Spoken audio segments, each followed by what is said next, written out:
Hey guys, it's Mila again. In this video, I'm going to teach you how to contour. A lot of people are very intimidated by this technique because it is a little technical, but I'm going to try and make it easy and simple and straightforward for you guys. I have my face already evened out with foundation. I already went in with some concealer under my eyes, and I've already set with powder. The beauty with contouring is that it just will bring out your bone structure.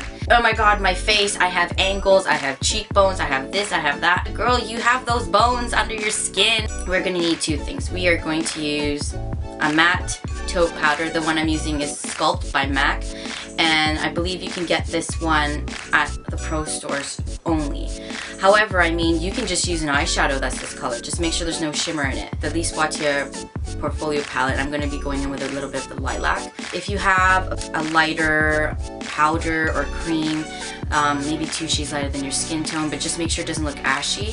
So I'm just going to use my finger, and I'm just going to do some graphic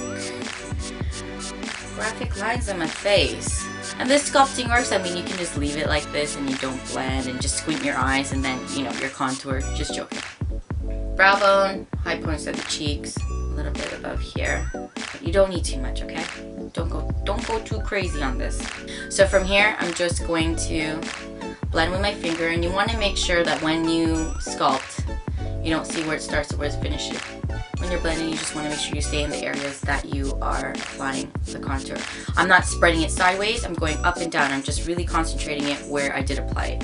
So notice the bridge of my nose is being pulled out a bit more. This part's a bit highlighted more. So I'm bringing back dimension into the face. This one's by Real Techniques, the buffing brush. I don't know if you guys have watched my previous videos, but I'm a little obsessed with these brushes. They're freaking awesome. Shout out to Samantha Chapman of Pixie Woo on YouTube. Those sisters are bosses. The next step is the contouring. So I'm going to use Sculpt matte powder, and I have a contouring brush from Real Techniques as well. And notice it's not too wide. It's probably like 3/4 of a blush brush. Let's say you're using something like this or something like this.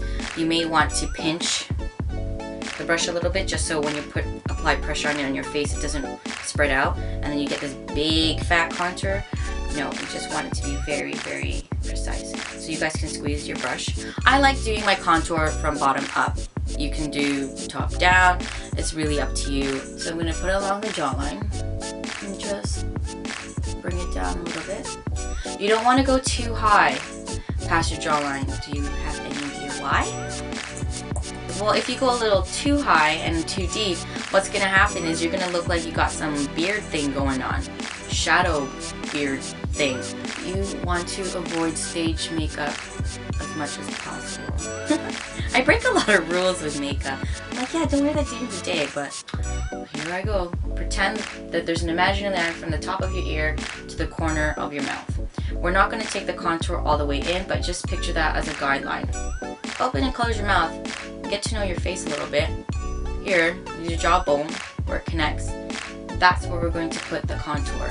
We're not going to go too high because that's where your blush is going to be. We're not going to go too low because, well, it's going to start looking like a shadow from a beard. Just get very little, don't get too crazy, and then just start drawing it in.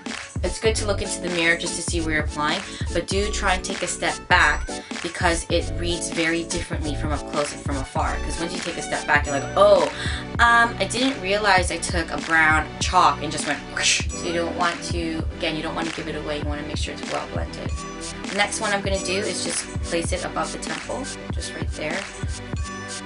Nothing too crazy, you know, just get in there. I'm also applying it on the hairline.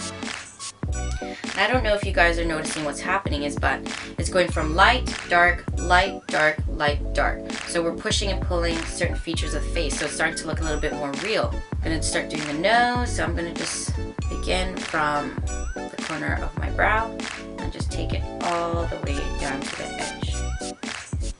For the ones that do already have, you know, the tall bridges, you may skip this step because you're just going to be exaggerating it. If you find that your nose is too low, or if you want it to look a little bit more perky, I guess, you can get the brush and just shade a little bit at the bottom. So you've got the hairline, temple, bridge of the nose, under the cheekbone, jawline. That's it. Our bone structure obviously isn't symmetrical on both sides, but when you're contouring, you want to make sure they're leveled.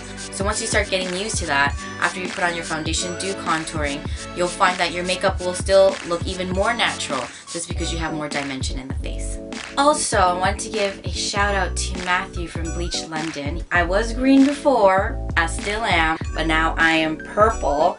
I'm just going to take it out for you. It's really dirty because I followed his orders about not washing my hair for a week.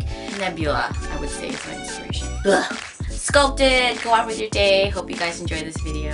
But if there's anything else you guys would really like to see, just definitely leave a comment because I'm reading them all and I'm taking it all in. And there's so many things I want to teach you guys. I just have to kind of pace myself. Alright, have a great week. Bye.